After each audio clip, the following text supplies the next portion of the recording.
The afternoon sun cast long, lazy shadows through the greasy windows of a worn-down roadside diner just off the highway. Inside, the soft hum of a ceiling fan filled the near-empty space, barely keeping up with the summer heat. Marcus, a tall black man in his early 40s, moved behind the counter with a slow, practiced rhythm. His gray apron, stained from years of spills and splashes, was tied neatly around his waist, and his name tag, faded but still legible, read, Marcus. He worked quietly, wiping down tables, stacking coffee cups, and humming an old Sam Cooke tune under his breath. It was another slow day. Business had been slow for months, and the only customers were a grumpy old man nursing his third cup of coffee and a tired trucker dozing off in a booth. Marcus didn't mind the quiet, it gave him time to think, to breathe. The soft chime of the door opening broke the silence. Marcus looked up, expecting another traveler, maybe a family passing through. But what he saw stopped him cold. Two small children, a boy and a girl, stood just inside the doorway. Their clothes were dirty and torn, hand-me-downs or worse, and their skin was smudged with dust. The boy, probably around 9 years old, held his sister's hand tightly. She looked no more than 7, her eyes wide and cautious, scanning the room like a cornered animal. They didn't say a word. They just stood there, frozen. Marcus's heart ached at the sight. He knew that look. He had seen it in the mirror more times than he cared to remember. The look of someone who hadn't eaten in days and didn't know if they'd eat again tomorrow. He put down the cloth he was using to clean and stepped out from behind the counter, moving slowly so as not to frighten them. "Hey there," he said gently, crouching to meet their eyes. "Y'all okay?" The boy nodded stiffly, but his face betrayed the lie. His sister clung tighter to his arm, her lips trembling. Marcus glanced over his shoulder to make sure the manager wasn't watching. He knew the rules, no freebies, no exceptions. But his conscience didn't care much for rules right now. He turned back to the kids. "You hungry?" he asked softly. This time, the boy didn't speak. Instead, his stomach answered for him, growling loudly in the silence of the diner. The girl's eyes darted toward the sound, then back to Marcus, as if terrified he might yell at them or throw them out. Marcus offered a warm, tired smile. "Come on. Let's get you something to eat." He guided them gently to a booth near the back, away from the front windows. The kids slid into the vinyl seat like shadows, barely making a sound. Marcus walked back to the kitchen, moving fast now. He grabbed 2 plates and started putting together meals. Nothing fancy, just what he could make quickly. Grilled cheese sandwiches, some fries, and a couple of milkshakes. He set the plates in front of them and didn't say anything more. The kids didn't speak either. They just stared at the food for a moment, like it might vanish if they blinked. Then, the boy picked up the sandwich and took a bite so big it nearly choked him. The girl followed, her small hands trembling as she grabbed the fries. Marcus leaned against the counter, watching them from a distance, pretending to clean while keeping an eye out for the manager. He felt something stir inside him, something warm and painful. Memories of his own childhood surfaced, days when he, too, had gone without food, when kindness from strangers had been the only thing standing between him and the edge. The boy finally looked up at Marcus. His mouth was full, but his eyes spoke volumes. Gratitude, disbelief, maybe even hope. Marcus gave him a small nod, just enough to say, "You're safe here." He didn't know their names. He didn't know where they'd come from or where they'd go once they walked out that door. But he knew, deep down, that this moment mattered. Even if no one else would remember it, even if life never gave him anything in return, he would remember this. Because sometimes, the smallest acts of kindness carried the weight of a lifetime. Marcus barely had time to return to the counter before he heard the heavy footsteps stomping out from the back kitchen. The manager, Mr. Barlow, a stout man with a ruddy face and a voice like sandpaper, appeared in the doorway, wiping his hands on a dirty towel. His eyes swept the diner and landed on the 2 children huddled in the back booth, their plates already half empty. His face twisted in irritation. "What the hell is this?" he barked, loud enough to make the trucker in the corner flinch awake. "Marcus, who said they could eat here?" Marcus straightened, setting down the coffee pot he was holding. He didn't look surprised, just tired. He walked out from behind the counter and stood between Barlow and the children's table, keeping his voice calm and measured. "They were hungry," he said simply. "I gave them something to eat." Barlow's nostrils flared. Are they paying customers? Did they walk in here with money? No, sir, Marcus replied. They didn't. Barlow's tone turned sharp, like the snap of a whip. You trying to run a charity out of my diner now? Marcus shook his head. No, sir. I saw two starving kids walk in. I couldn't ignore that. Barlow marched past Marcus and glared down at the children, who had stopped eating and sat frozen in place. The little girl's hand trembled slightly as she held her sandwich, her eyes darting back and forth between Marcus and the angry man. I've got health codes to follow, rules to stick to, Barlow growled. This ain't a soup kitchen. You wanna feed strays, you do it out of your own pocket, not on my dime. Marcus stepped forward again, his voice steady but firm. It is out of my pocket. I'll pay for their meals. Barlow turned slowly, eyes narrowing. You don't make enough to be handing out free meals, Marcus. Don't get soft on me. That's not how the world works. I'm not getting soft, Marcus said quietly. I'm being human. The trucker in the booth glanced over nervously but said nothing. The diner had gone dead silent. Even the fan overhead seemed to pause. Barlow huffed, pacing a little in place. I should fire you for this. Hell, I probably should have months ago. Marcus looked him straight in the eye. Then fire me. But I won't apologize for feeding children. For a long moment, neither man spoke. The air between them was thick with tension. The children sat motionless, caught in the standoff, their hope shrinking with each passing second. Finally, Barlow spat on the floor and waved a hand dismissively. Fine. One damn time. But don't you ever let me catch you doing it again. You want to lose your job over street rats, that's your business. Marcus didn't flinch. Understood. Barlow muttered something under his breath and stomped back into the kitchen, the door swinging behind him. The noise resumed, the buzz of the fan, the hum of the refrigerator, the quiet clink of silverware. Marcus turned back to the kids, forcing a reassuring smile onto his face. Don't mind him, he said softly. Just finish your meal. The boy gave him a small nod, his eyes still wide with worry, but he took another bite. The girl, sensing the worst was over, picked up a fry and slowly began to chew. Marcus walked back to the counter and pulled out his worn wallet. He counted the bills carefully, each one of them hard-earned, and placed the money for the 2 meals in the register. It was more than he should have spared, but to him, it wasn't a loss. As he stood behind the counter, pouring himself a cup of lukewarm coffee, he watched them eat. The tension in their small shoulders was still there, but they were no longer looking around like scared animals. They were just kids again, eating a warm meal in peace. He knew the world was harsh, and people like Barlow would always find a reason to turn away. But Marcus also knew that small kindnesses left marks that time couldn't erase. He didn't know what would happen to those kids after they left the diner. But in that moment, he had given them more than food, he had given them dignity. And no angry boss could ever take that away. The rain had started softly, a gentle tapping against the diner's windows, but within minutes, it had turned into a steady downpour. The sky had darkened, casting a gray hue over the parking lot and the road beyond. Inside the diner, the lights flickered slightly as thunder rumbled in the distance. Marcus stood by the register, watching the 2 children huddled together in the booth.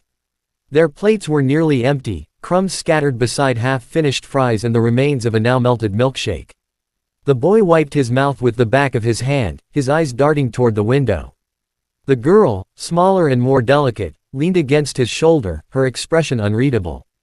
There was a quiet between them, not the comfortable kind, but the kind born of uncertainty. Marcus knew they were wondering what came next.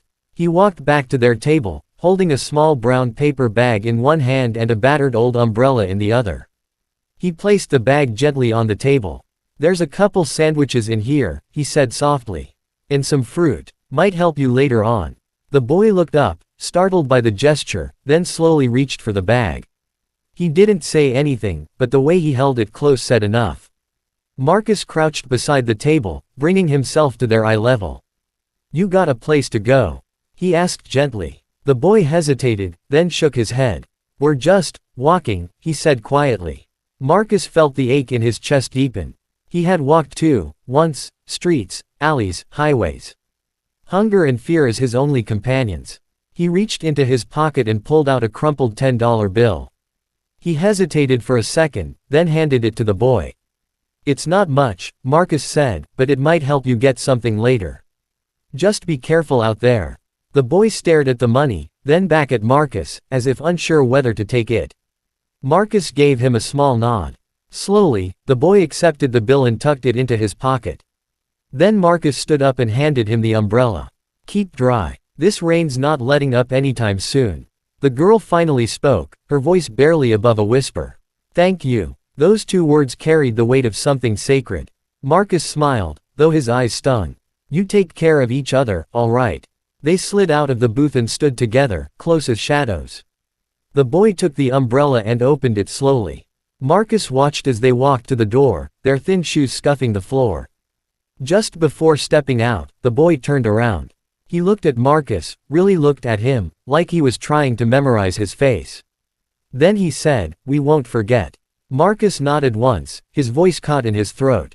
The bell above the door jingled as they stepped into the rain. He moved to the window, watching them disappear into the gray storm, the small umbrella barely covering them. They walked down the sidewalk, side by side, until they were just faint silhouettes in the mist. He stood there long after they were gone. The rain kept falling, drenching the world outside, washing the streets clean. But inside, Marcus felt the weight of their presence still lingering, two little souls who had passed through his life for only an hour but left an imprint that would never fade. The trucker finished his coffee and left without a word. The grumpy old man paid and shuffled out into the rain, muttering about the weather. The diner returned to its usual silence. Marcus sat down in the booth they had used and stared at the empty plates. A single fry remained on one of them, soaked in a puddle of ketchup. He didn't move it. He just sat there, his hands folded in front of him, letting the silence settle around him like the rain outside.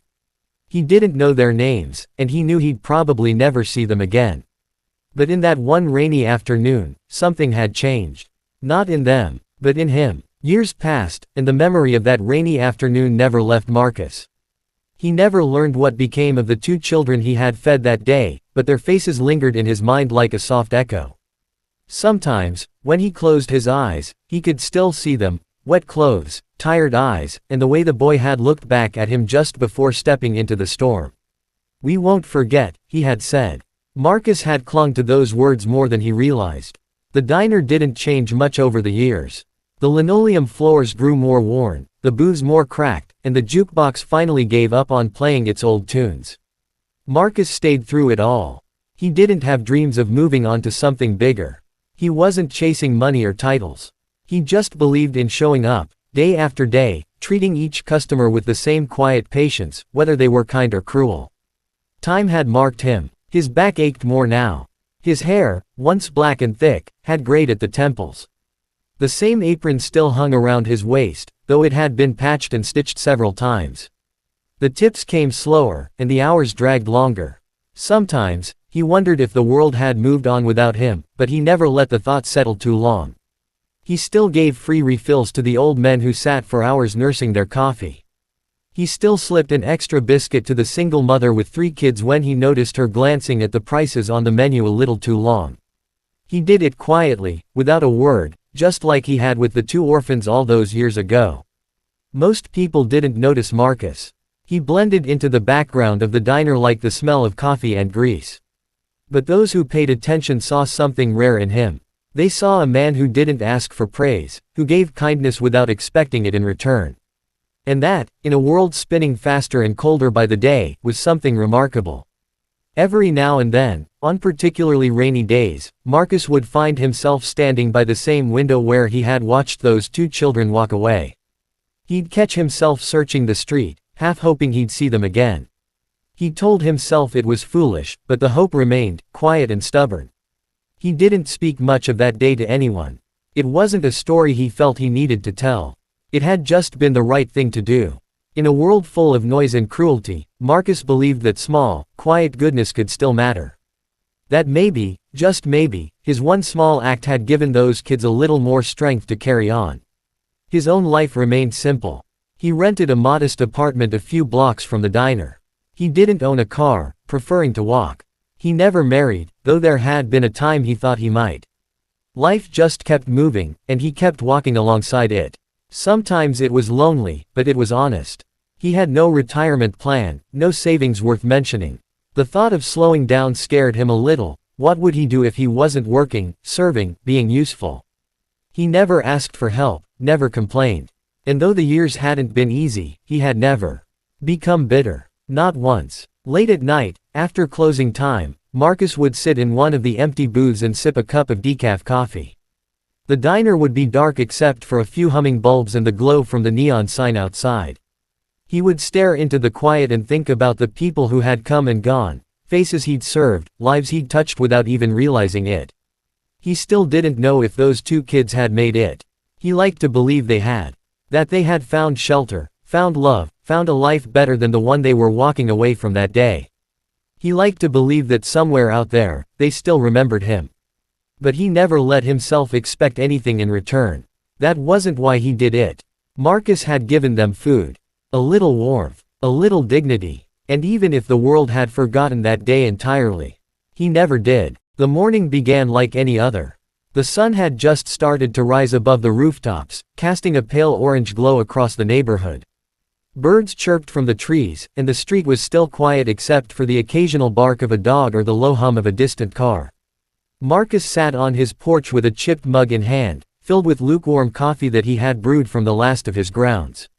The same old porch, the same tired wooden steps, the same creaking chair beneath him. His joints ached more than usual, but he had grown used to that. Aches had become just another part of the day. He sipped his coffee slowly, staring across the street at the overgrown grass in his neighbor's yard, wondering if he might have the energy to mow his own this weekend. Life had settled into a rhythm of small thoughts, quiet mornings, and simple needs. He didn't expect surprises anymore. Surprises had stopped coming a long time ago. But today would be different. It started as a faint sound, distant at first, almost like a strong wind sweeping through the trees. Then it grew louder, closer, until the coffee in his cup began to tremble slightly. Marcus sat up straighter, his eyes scanning the sky. The noise deepened into a rhythmic, mechanical thumping that echoed off the houses. Birds scattered from the treetops. Dogs started barking. And then, out of nowhere, it appeared.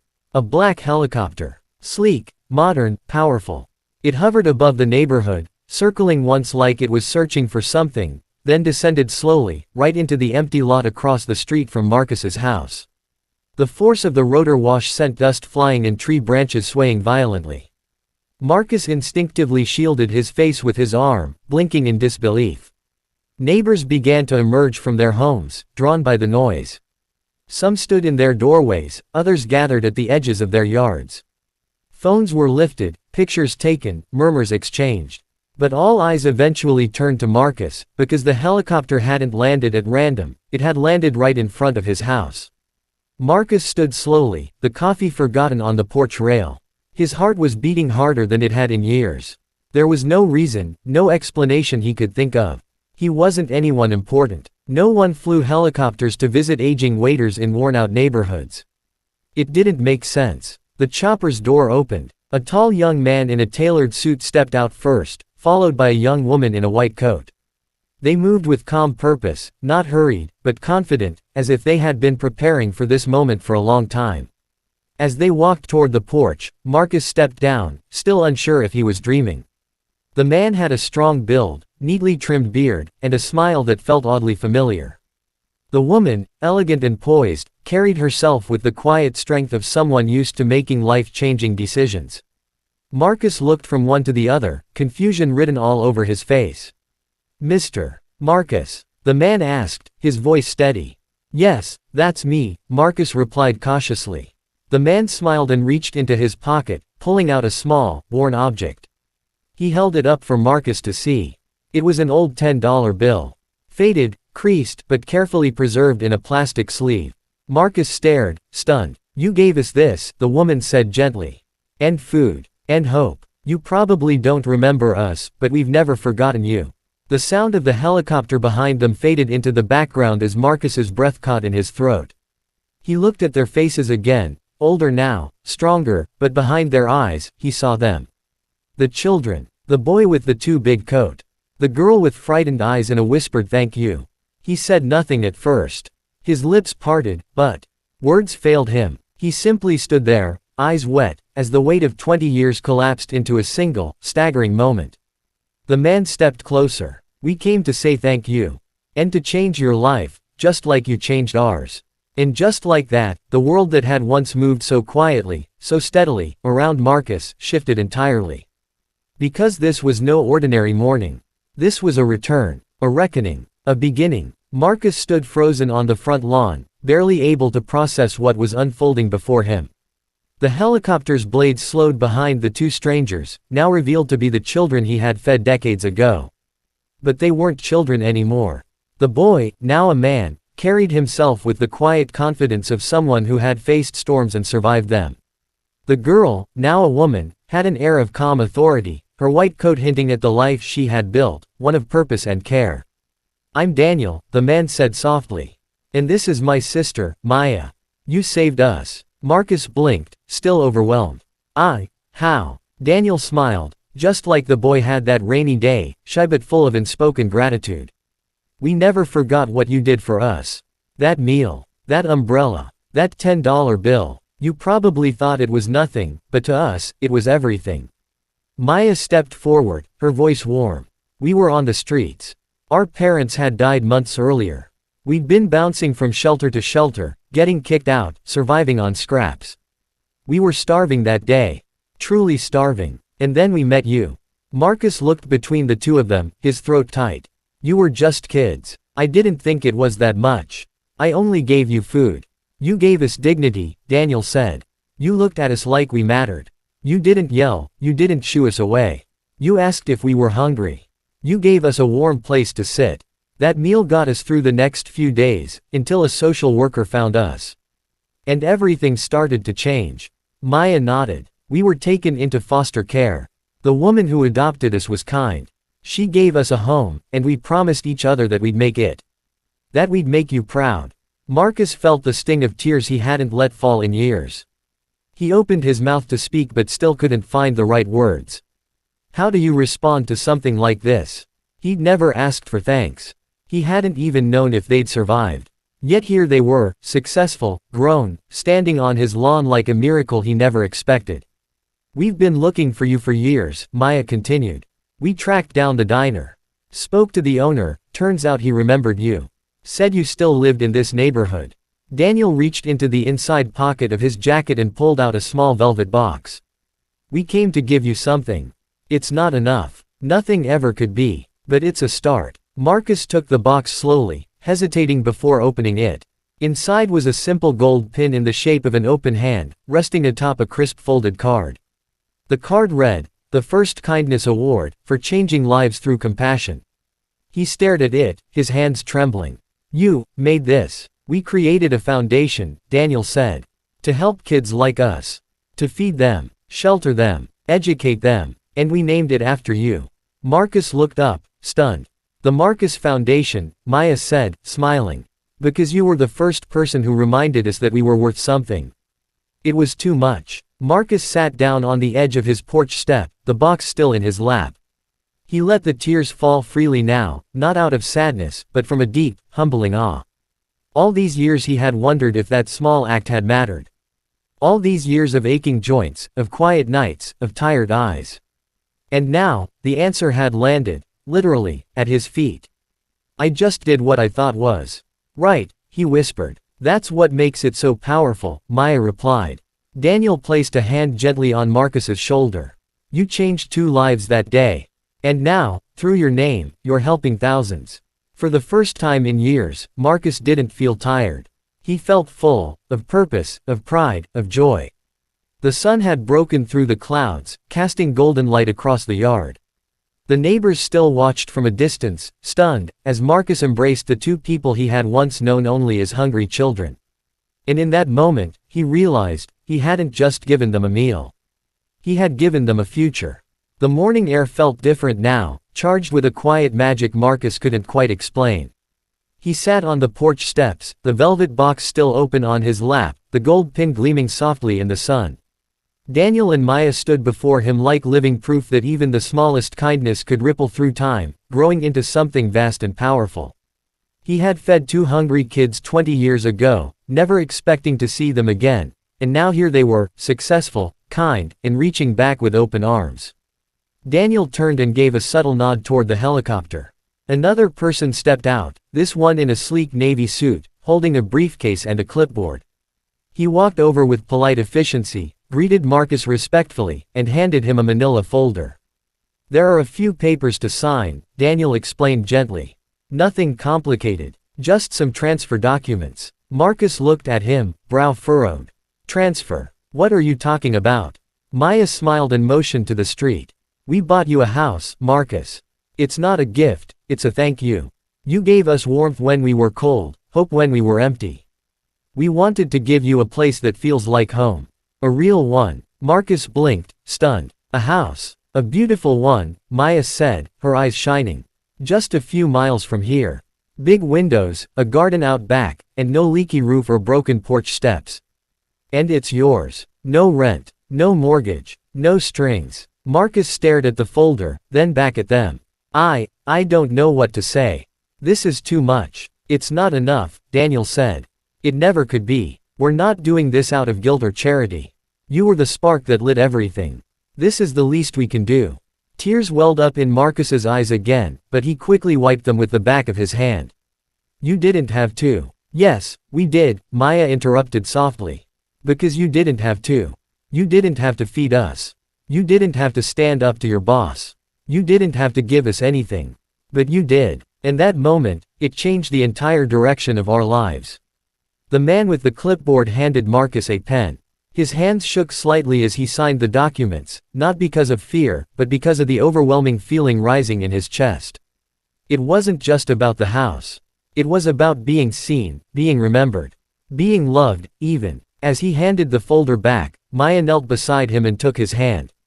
There's more, she said, her voice trembling just a little. We want you to be part of the foundation. Not just a name on the wall. A real part. You'll have a role, a home office, a car, whatever you need. You'll help us guide the programs.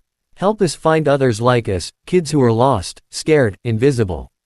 You'll help us help them. Marcus looked at her, overwhelmed. You think I could do that? Daniel grinned. Who better? For the first time in years, Marcus felt something shift deep within him. Not just hope, purpose. The kind of purpose he hadn't known he was missing until now. He thought his time to make a difference had passed. But these two were offering him a second beginning. The sound of the helicopter was distant now, fading as the pilot powered it down. The neighbors had begun to retreat into their homes, murmuring about the strange but beautiful scene they'd just witnessed. But for Marcus, the world had narrowed to this porch, these two faces, and the incredible truth that his quiet act of kindness had come full circle in the most unexpected way. He looked out at the sky, now clear and blue, and felt a lightness he hadn't felt in years.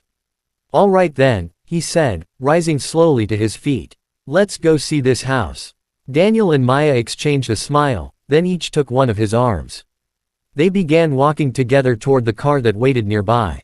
Not as strangers, not as rescued and rescuer, but as family, bound by a moment of compassion that time had only made stronger. The sun was high in the sky by the time Marcus stepped through the front door of his new home. The wide foyer was bathed in natural light, the hardwood floors polished to a soft gleam. A cool breeze drifted in through the open windows, carrying the scent of flowers from the garden outside. He stood still for a long moment, taking it all in, the high ceilings, the calm colors, the quiet. It didn't feel real. He ran his fingers along the edge of a brand new dining table, sturdy and smooth beneath his hand. He moved slowly from room to room, pausing to look at framed photographs already hanging on the walls. Photos of smiling children, school graduations, group dinners. Some were familiar, pictures of Daniel and Maya from their younger years, others from their work at the foundation. And on a central wall in the living room, there was one image that made Marcus stop completely. It was a framed newspaper clipping. Faded but preserved carefully. The headline read, "Diner waiter feeds two homeless children, then disappears into quiet heroism." Beneath it was a photo of Marcus, taken years ago, wiping down a counter with a tired smile on his face. He couldn't remember when it had been taken. He hadn't known anyone was watching. A note was pinned below it in Daniel's handwriting, "You saved us before we had anything.